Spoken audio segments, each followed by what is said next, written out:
Okay, it's Friday, and another week went by in about a day and a half, maybe. Next week, probably the same. We are literally sitting on the edge of the most vivid and intellectually, politically, and some would say emotionally violent events of certainly our times, and maybe all times in terms of the history of these formerly United States. This country is no longer united. It is split down the middle, and there is virtually zero chance of any kind of healing. So I thought that would give us a good opportunity tonight to use Frank Chili's wonderful outreach and put together another program for you. For the first 2 hours, at least, they're going to do something very different, very stimulating, and very unusual. I want to thank Paula Harris as well for not only writing the foreword to the book we're going to be discussing, but to thank her for all the years of extraordinary work she has done in this field. Our guest is Stephen Plume. Sounds like almost a line from an old W.C. Fields movie, Plume. It's a wonderful name. He grew up in the city of Leominster, Massachusetts. Did I pronounce that right, Stephen? Leominster? Actually, with the locals, it's pronounced Leominster. See, I knew it. I never get those right. It's like Leicester in England, but anyway. It's okay. It's tell me one more time, and I'll have it. Okay, it's Leominster. Leominster. Yeah. Leominster. All right. Yeah. Okay, we got it. Welcome to the program, Stephen, very much. Thank you for being here. Well, thank you. How's your Friday the 13th going? Hell, every day is Friday the 13th now. It's, it's crazy here.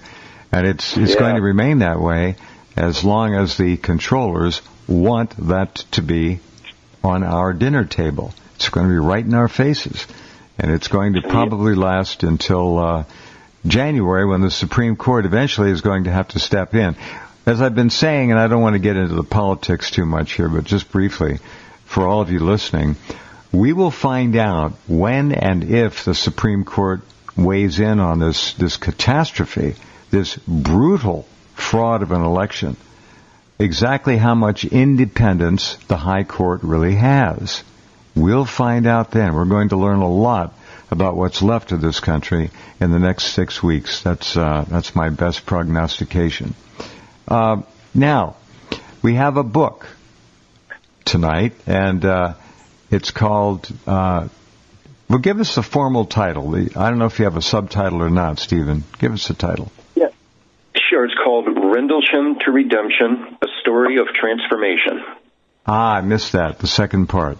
Rendlesham to Redemption, a story of... Go ahead. Transformation. Transformation. All right. Who got transformed? All of us? Some of us? You of us? That would be me. The story is basically about how this UFO incident over there changed my life, and how it just put me on a different path, a very negative path initially, and how I kind of came back around to being a human again, I guess you would say. Really? This is going to be an interesting little journey. I haven't heard that kind of a description about Rendlesham, and I've done many programs about it. It's really hard to believe that Rendlesham Forest, the UFO event, incident, whatever you want to call it, happened in December of 1980. That was 14 years before I began this program, which was 27 years ago. 40 years ago. That's a long time. What happened in Rendlesham? Some of you might say, what is it? Well, it's a very interesting story, to put it mildly. There was a series of reported sightings of unexpected lights and at least one UFO in and near Rendlesham Forest in Suffolk, England. They become linked to claims of UFO landings, not just sightings. The events occurred just outside of RAF Woodbridge, which was used at the time by the U.S. Air Force, and what they were doing there, they shouldn't have been doing there. They were storing nuclear warheads. We have them in multiple places over in countries and areas we shouldn't, but that's just the way the game is played. Deputy Base Commander Charles Halt, Lieutenant Colonel Charles Halt, claimed to see things they described as a UFO sighting, but it's much, much more than that. How did you get involved in all this, Stephen? Well, actually by accident, I would say. When I first got over to the base, I signed up as a security specialist, and I hadn't received clearance, so I couldn't do any of my duties until I received that clearance. So, what year would that have been, Stephen? Excuse me. I just want to set the time here. Sure. I landed at RAF Bentwaters on November 4th, 1980. And as we had a few weeks of in-processing, what you can and can't do as a security guard and that sort of thing, and a little acclimation to the customs of the country, that sort of thing. And went on and found, I just didn't have my security clearance, was waiting for it, and the law enforcement was a little shorthanded, so they put me temporarily over with the law enforcement. So that's which how I would found be myself.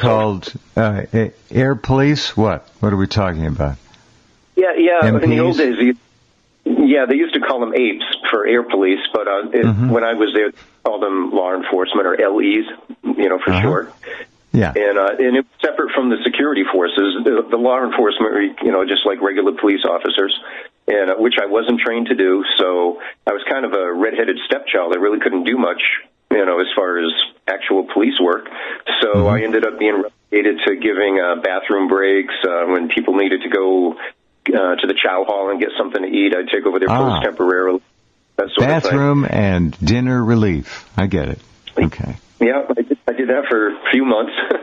So, but when all the incident happened in December of 1980, it was kind of swept under the rug. I didn't really understand, the gravity of what had happened. All we heard was a couple guys over at Woodbridge got chased by a UFO.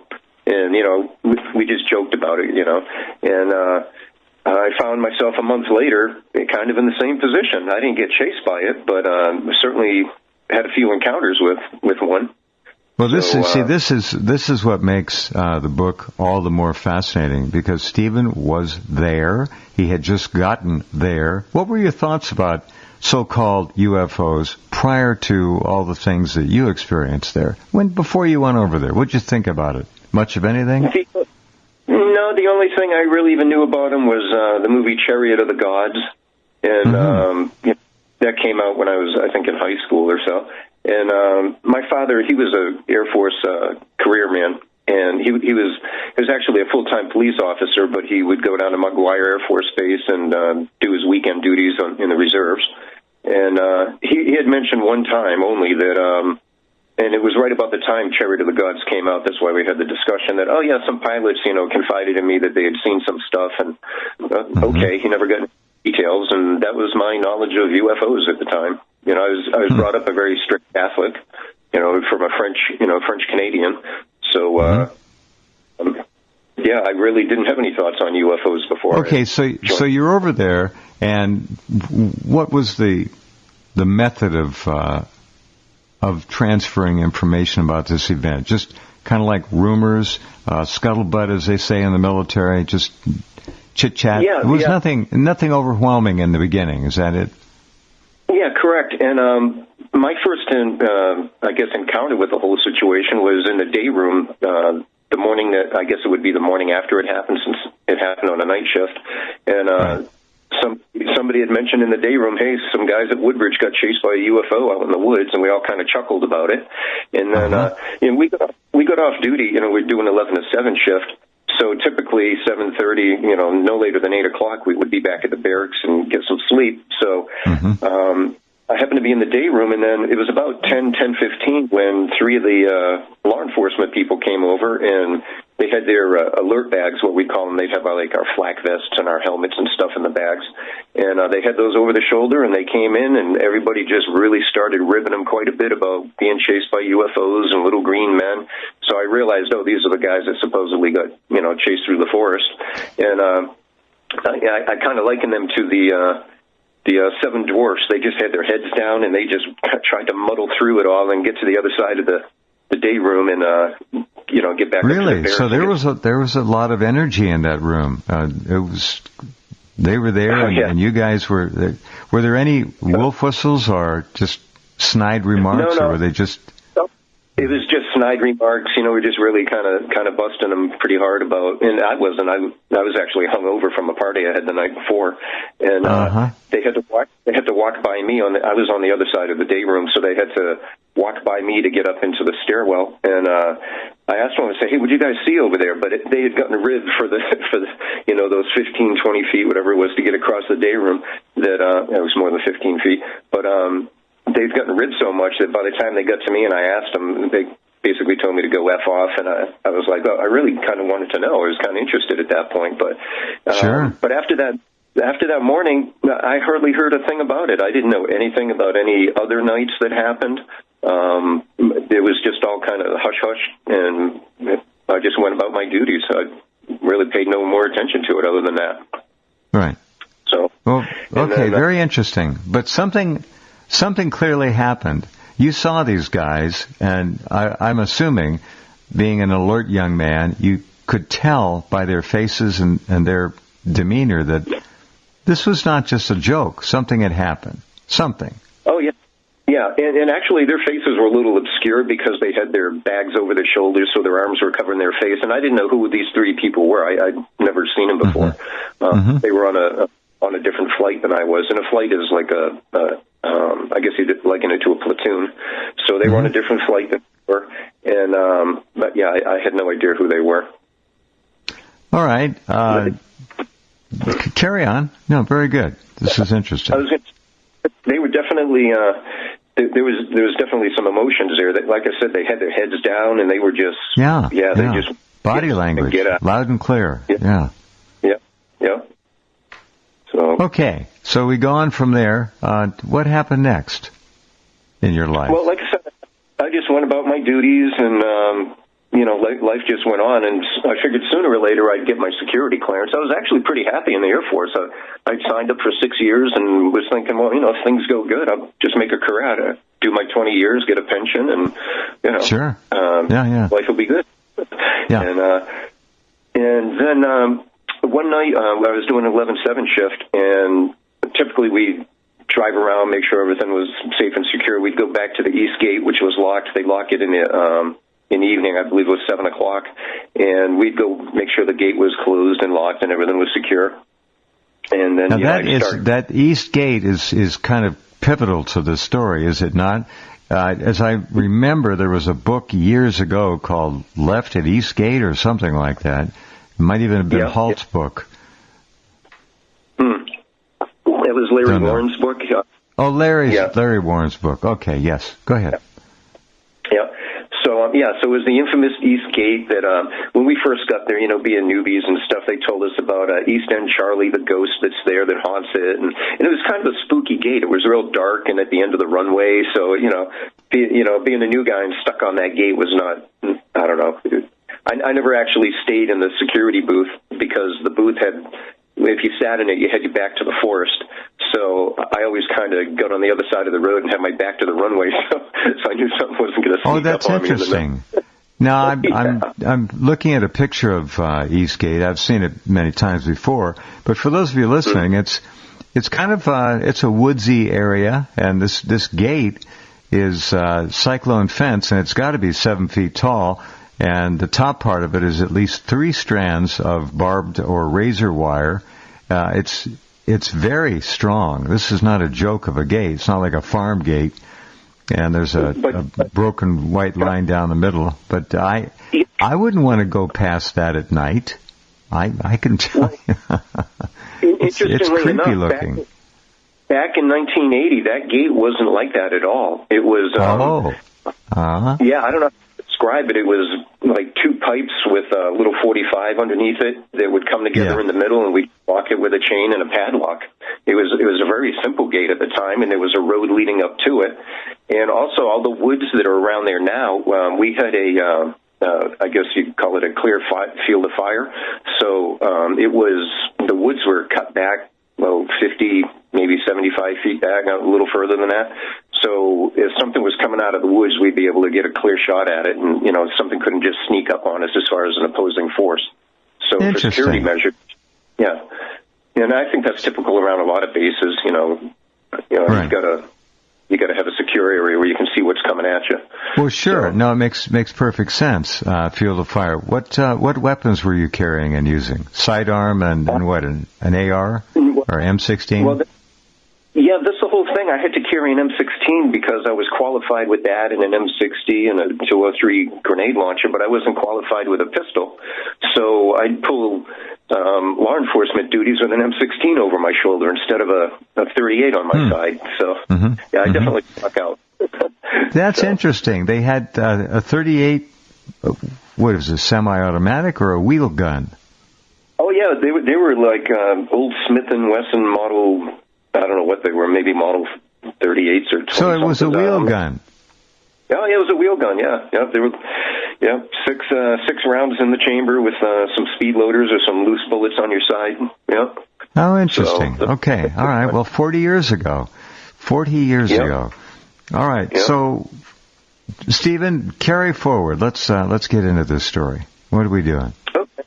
Sure. So my immediate supervisor, his name was Senior Airman Palmer, and unbeknownst to me, I had a little bit of trouble when I first got over there. I was a young man, away from home for the first time, so I was kicking it up, drinking, and I was a bit homesick as well. I admit that. And I was a very immature kid. I was only 18 years old. I had just turned 18 before I got to the base in July. So I was just a young punk of a kid. So you must have just enrolled. You must have enlisted not long before that. I mean, unless you enlisted when you were 12. I mean, 18 is young. That's about it. Yeah, I enlisted when I was 17 on the delayed enlistment program, and I had to have my parents sign for me so I could go in the service. So I was 17 when I actually entered the service for boot camp, for basic training. Got it. And had my birthday in boot camp, which wasn't pleasant. They gave us a GI party and we got to clean. So, yeah. Oh, so, wow. All right. Yeah. Okay, so what happened here? We're mentioning you're out to lock up Eastgate, which was basically just two horizontal pipes with a lock on it at that time. Yep. And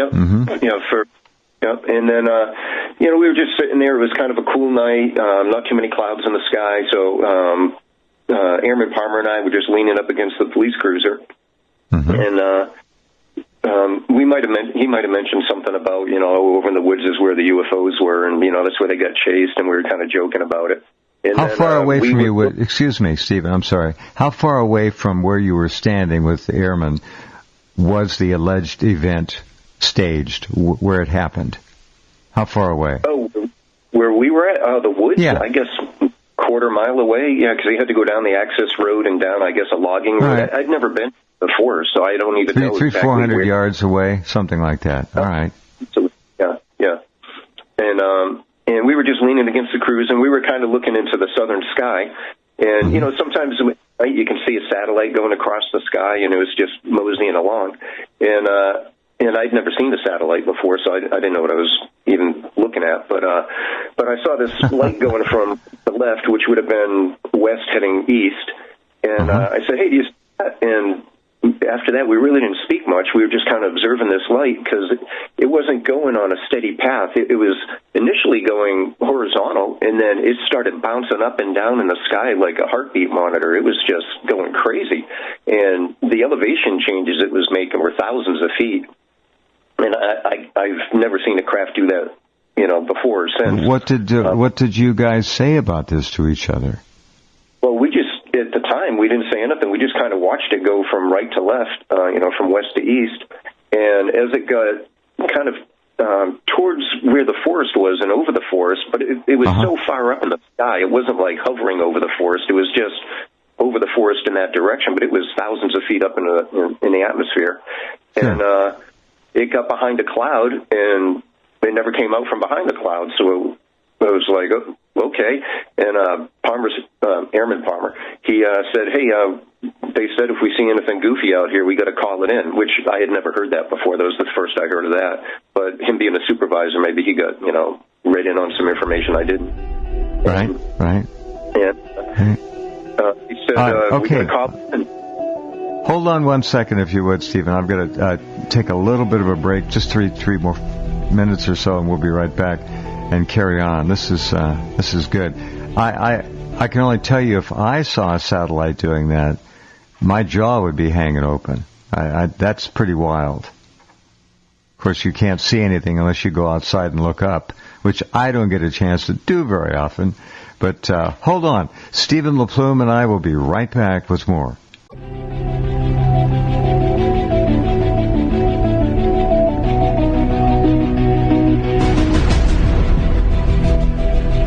Look in guests, you'll see a link right under his name, photos and the book cover, and you can see the book cover there, very handsome book cover. A Story of Transformation, the subtitle. The title, Rendlesham to Redemption. Hold on here, I got to count these. 1, 2, 3, 4, 5, 6, 7, 8, 6. They both have 10 letters in them. Of course, you knew already. I'm just getting on to that. I didn't know that. That's a point. Okay. And then scroll down below that, and you'll see this young 18-year-old kid who still is waiting for his security clearance, all dressed up, and very nice. There's some more pictures to look at. We can get back to those a little bit later. But let's go back with you and your airman friend, and you're watching this thing go up and down, apparently thousands of feet with each lurch, and then it goes behind a cloud and doesn't come out. What happens then? Okay, so Airman Palmer said, okay, we have to call it in. Okay, if we do, we do. I wasn't looking forward to that because nobody wants to be associated with a UFO when you're in the military, especially the Air Force. So Airman Palmer kind of threw me under the bus and got on the radio and said, he got in touch with Central Security Control and said, hey, LaPlume just saw a UFO. So I looked at him and I was like, you did too. And he just kind of smirked. Guy. Yeah, he just had a bit of a smile on his face, like, ha. And they asked where we were at. We're at the East Gate, okay. And then immediately the phone rang over at the security booth, and it was Lieutenant England, my shift commander. He asked me what we saw. Okay, stay there. And then, boy, it all kind of broke loose. All of a sudden, Colonel Halt showed up in his little TR-8, little Triumph car, and he showed up first. And then really? A few other... Now, this is a base commander. At the time, he was on duty, I guess. No, he wasn't on duty, and it was because it was late at night, and he was the deputy base commander. And, okay. He actually confided in me because I talked to him a few weeks ago, actually, and he said, I had to get permission to go across the runway because I wanted to get there quick. So he called the tower and got permission to drive across. He was right on this. Now, his experience had happened the night before, the day before, just the day before? No, it was a month prior. A month? Yeah. Oh, okay. I'm good. I'm getting the time frame now. I got it. Yeah, my event happened around the 27th or 28th of January, 81. So it was just about a month after. But it's interesting that Lieutenant Colonel Halt must have been notified immediately about this call-in. Yeah. I would think somebody definitely called him right away. And Lieutenant England apparently was on duty during the whole event, around Christmas time. So there was a connection there. Since he talked with me, I think he hung up and called the colonel right away. So the colonel showed up. He parked just outside of the gate because the gate was still locked at the time. Eventually we unlocked the gate. But before the colonel showed up, Airman Palmer said, okay, stay right here. I'm going to go down to the tower and see what we got up. So he went down to the tower. He came back and said, well, all they got up is a C-130, which is a transport plane, and completely incapable of doing what we saw, and 2 Jolly Greens, which are the helicopters that the pararescue used. And I don't think they could go up and down in that manner at all. No. So it wasn't any of those, and we were just like, okay. And then a few officers showed up, and one of them was Lieutenant England. And then there was another officer who actually brought out his wife and his teenage kid. And this officer's wife had a camera on her. I remember looking at it because I was jealous. She had a nice Nikon 35 millimeter camera, and she was. The only word I can say is giddy. This girl was like, oh boy, I hope we get to see one. And not knowing what happened a month earlier, I just didn't understand what was going on. It was total confusion on my part. They were all in on it, of course, and you were on the outside. You didn't know. This is very interesting. Yeah. I was completely clueless. Yeah. I guess the correct term would be I was befuddled. Well, that works. Yeah, what are all these people doing here? Why are they so shook up? Why is this woman giddy with a camera around her neck? What's going on? That's a very strange circumstance. Well, not to mention it's a military operation. Why are you bringing civilians out here? Never mind your wife. You're bringing your teenage kid. That's right. He looked like he was 16, 17 years old. So Lieutenant England talked to me and he said, all right, Colonel Williams is going to come out here, and now he's the wing commander. He's the high mucky muck for all of us at this time. And he was in charge of the whole 81st Tactical Fighter Wing. And he said, listen, just tell them what's going on, report. We had to do this a formal report, East Gate, all safe and secure, that sort of thing.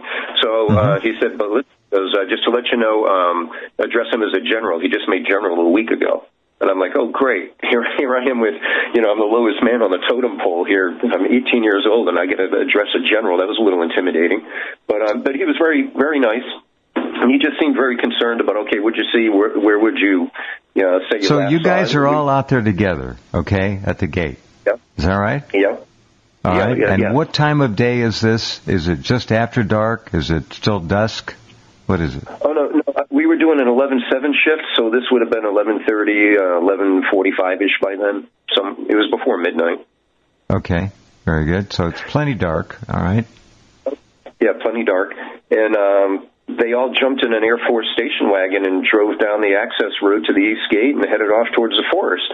And they left us a starlight scope and said, if you see anything, let us know.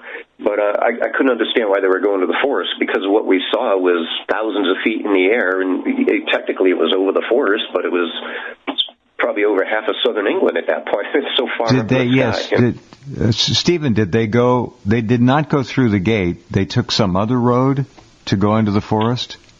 No, we had opened the gate at that point. Gate's open. So, okay. Yeah, and there was an access road from the main civilian road. So they drove down the access road, got on the main road, took a right, and went off into the forest somewhere. And again, I'd never gone past the entrance of the gate, so when they took a right, I had no idea where they were going. I'd never been down that area at all.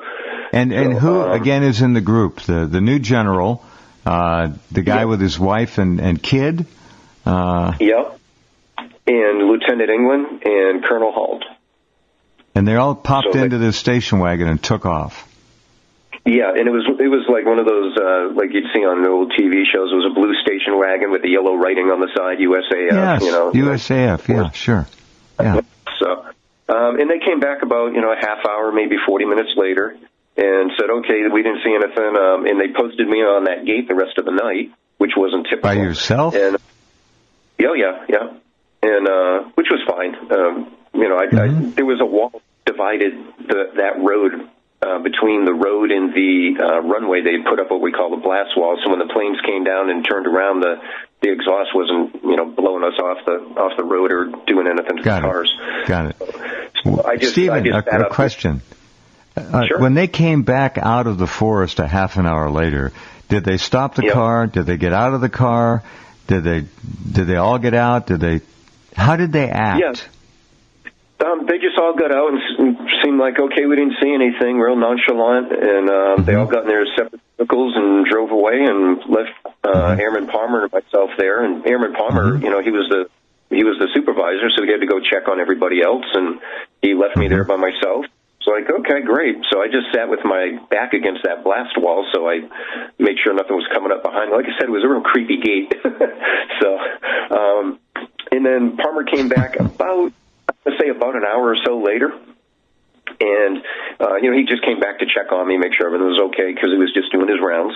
And he parked the car again, and again we were just leaning up against the cruiser, going, "Wow, what was that all about?" kind of thing, And we saw a light coming in, and it seemed like it was just a regular plane coming in for a landing. So I assumed it was a C-130 because that's what we have up there. And but was it coming? Was it coming toward the airstrip in a normal descent toward landing? Is that what we saw? Yeah, except it was to the right more than it should have been, because when you're on the gate, you can tell there's a natural flight path that you can just, after a while, you know the flight path. But it was to the right of that, and this light was low, and once it got like treetop level and cleared the trees and started coming up the access road, it's kind of strange. At that point, I really had a lot of tunnel vision, and I just remember it being kind of a cylinder, I guess cigar-shaped, but I might have been, because there was kind of a fog around it, and it started coming up the road, and it was just moseying up the road. It wasn't moving swift at all. And how high off the ground was it, approximately?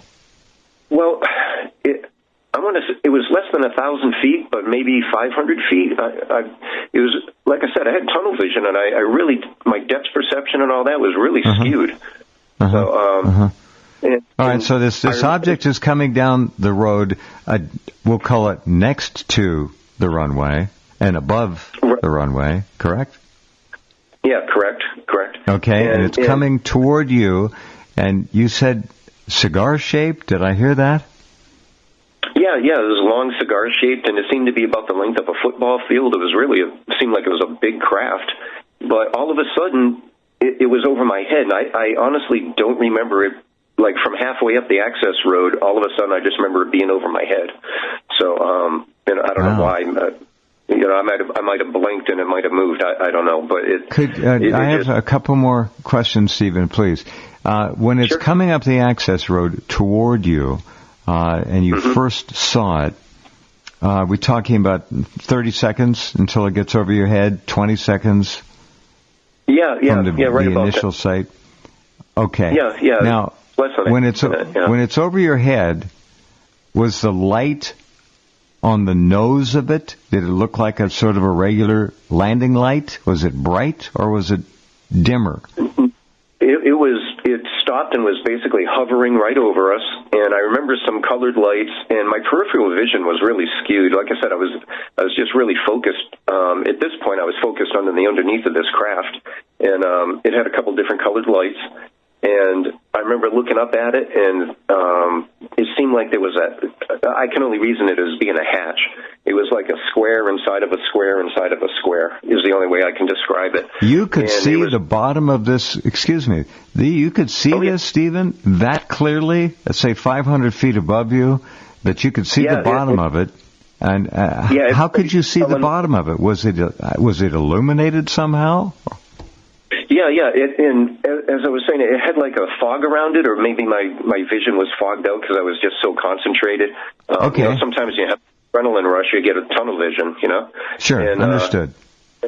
And I remember looking up, and I clearly remember telling myself, "Wow, suck it up, Steve. This is going to be the greatest thing you ever saw in your life. I'm looking at a UFO. Holy cow!" So that's how you dealt with it. That's remarkable. Some people might just either run, pass out, pee their pants, or whatever. But you were on top of this, and you knew you were seeing something that was totally bizarre.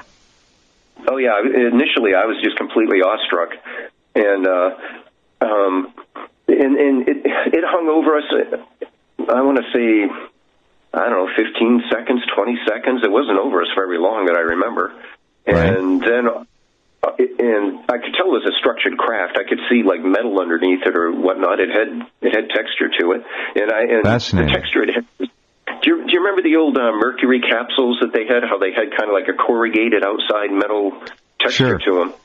Sure. And it reminded me of that. Is my memory of it. Okay, that's a good point. It wasn't smooth. It wasn't shiny.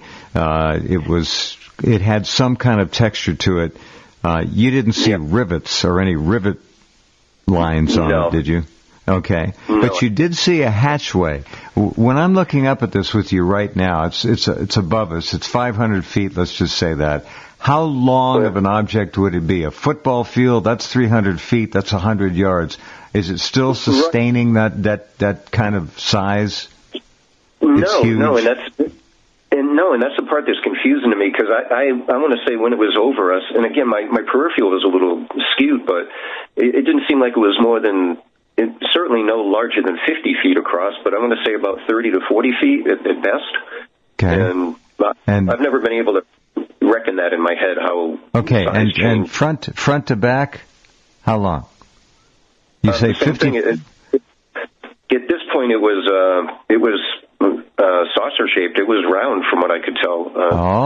Okay. So the cigar kind of faded away to a roundish, and we're talking 40 to 50 feet in maybe diameter. All right. And could you get an idea of the thickness of it?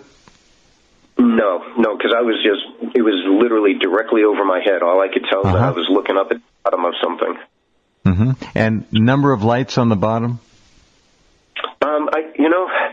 I've really tried to remember this. I remember there was a blue light, there was a green light, and I believe there was a yellow light. But the yellow light, I'm not sure exactly. I just remember the blue and green for sure. And then after, like I said, maybe 15, 20 seconds, and I have a hard time with this because I've got an issue here. It was over my head 1 minute, and it was a structured craft, and seconds later it was over to our right in the southern sky again, and it was floating away, and it was no longer, all I could see was a bright light. I couldn't tell any structure, any size, any shape, and it just kind of slowly meandered up into the sky and blended in with the stars eventually. That probably took another 30 seconds or so before it was out of our vision, and I couldn't tell it from a star. And at that point, I kind of like snapped out of it, and I looked at Airman Palmer, and he looked at me, and he said, "Do you want to call that in?" And I said, "Hell no." And we never you should have called it in and blamed him. Come on, you could have got him. Should have. Airman Palmer is too shook up. I'm reporting that he has seen something he needs to report immediately. Anyway, you could have got him a good one. Okay, this is fascinating. One other question. So when it's over your head, it looks more roundish by far than it did before. When it was moving away, and you say there was a light, was the light the entire craft lit up somehow, or was it a light at a location on the craft? No, it was just the whole craft itself was just one white light, and it was, like I said, I couldn't discern it from one shape from another. It was just a white light. But it wasn't like that when it was over top. No, it wasn't. Yeah. Okay. And I don't remember it going from directly over my head over to the right and turning into this white light. There's a little gap in my memory, which kind of bugs me because I've got a very acute memory. So I don't know. I don't know what happened there. I know some people might say... Stephen, have you tried the obvious post-hypnotic suggestion? Have you tried to go back and do that? One time, Linda Moulton Howe and I had gotten together, and she brought me to somebody who tried to hypnotize me, but I just couldn't relax enough, and I just never got back to that point. Yeah. I mean, it was more... You're doing a great job. I mean, your memory, and it's obviously all of this and much more is in the book, which we are talking about these first 2 hours this evening. Okay, so the craft is retreating, and then it slowly ascends, goes up, and the light begins to look like another star up there. And you look at each other, and he said to you, "Do you want to report this?" Is that what he said? Yeah, he said, "Do you want to call this in?" And again, I looked at him and said, "Hell no." And oddly enough, that was it. We never talked about it again after that. We never compared notes. What did you see? What did it look like? He went about his way and went back doing what he was doing, and I stayed on the gate the rest of the night, and we literally never talked about it again after that. So. Now, you well know that that's a common thing for multiple witnesses of an extraordinary event to do. They just don't talk about it. Why we don't know. We can speculate, but that's not unusual. Yeah, actually, I didn't know that. And everybody thinks maybe I should be like some UFO expert or something and know all this sort of information, but eventually it was such a negative in my life that I wanted nothing to do with it, nothing to do with UFO, the UFO community. I just shunned it and wanted to block it out and move on with my life. So I never really got into the whole. Okay, so this night passed. You guys don't talk about it. When did this begin to cause difficulty in your life, and how was that? Well, what kind actually, of difficulty? About a week after the sighting, Larry Warren came into my room, and he knocked on the door. I said, "Come in." He stepped about 3 feet into my room, turned around, locked the door, and said, I want to talk to you about something, which was weird. Why would he come in and lock the door behind him, And he started telling me about fighting and what happened with those guys and how there were laser beams and, the whole actual incident. He gave you the whole thing. But you had not heard about this before. That night with Larry Warren? You just didn't. I'm sure when he was looking at me, he was wondering how I was able to sit there with my mouth and jaw on the floor because he was just blowing me away with his story. But then he started talking about, and then I got called down and they abducted me and they took me in for interrogation, and he was really talking about a hard interrogation that happened to him and some of the other guys, and I was like, whoa, what did I get myself into here? Wait a minute. And I actually started getting pretty concerned for my well-being because I didn't want to get snatched and get interrogated, And it started really. At that point, I really started thinking, hey, I think I'm into something here. I probably shouldn't be. And I was a problem drinker at the time. I freely admit that. It's fine. It's very, very honorable of you to do that. Be straight, sure. Well, when I wrote this book, I'll tell you, it took me quite a few weeks of. Actually, I stopped drinking in 1986, but when I started thinking about writing this book about a year ago, I got pretty tanked up thinking, man, do I really want to do this? Because if I do, I got to be real honest with myself. Otherwise, it's not even worth writing about. So, looking in that mirror and seeing what an ugly person was looking back is, it was a little difficult. But I figured, well, I'm just going to air my dirty laundry and just let everybody know what was what and how it affected me. So. Go ahead, please. Go ahead. I started noticing there's these two guys that seem to be always around me, and I caught them a couple times specifically tailing me. And I thought, well, this isn't good. And one night I went into the All Ranks Club, which is like the bar, and I saw these guys sitting there, and I thought, well, I'm going to do something about it. And one of the guys had gotten up and went to the bathroom, so I borrowed a cigarette because I don't smoke. I borrowed a cigarette from one of the barmaids, and I went over to the guy and just stood in front of him. And I had asked the barmaid if she knew who they were, and she said that she thought they were temporary duty because they didn't speak English. So maybe they're temporary duty from Germany or something like that. Okay. So I went over and I said, hey, you got a light? And the guy looked at me like he didn't understand what I was saying. So I put my hand up, like the universal flicking the bic, do you got a light for the cigarette? So he was like, oh, okay, and he lit the cigarette. I took a puff off it, and then I just put it out because I don't smoke, and I said, listen, I don't even smoke. I said, but listen, you guys are horrible tales. I'm on to you, so you might as well just knock it off. I know you're following me. And I just didn't even give him a chance to reply. I just turned around and walked away. And I went behind this trellis work that we had that separated the bar from where you could get some food. And out of the corner of my eyes, I was keeping an eye on him. And the other fellow came back from the bathroom, sat down. They talked for just seconds, and they both got up and they went out the back door, which is completely odd. And nobody goes out the back door. The only thing back there is garbage cans in the alley type thing. Everybody goes through the front door of the All Ranks Club. Sure. So I thought, man, all right, this is it. I'm just going to go just find out what's going on. And again, I was just like this geeky little kid. And I consider that moment the time where my balls dropped and I became a man because I just went, that's it, I've had enough of this. So I went to the back door. We're coming up on our top of the hour break, so let's pause right there. This is very interesting. Your instincts were obviously very turned on at the time. You're sensing this thing. Back to Larry Warren. Did he ever explain to you how he knew to come and talk to you, and what else did he say during that locked door visit in your room? Well, all he said was, "I heard you saw something, and I'd like to tell you what I saw." So I think he wanted to compare notes with me, because I told him what I had seen afterwards, and he talked about going out in the forest and animals running out of the forest, and some of the other airmen that were in there, and they were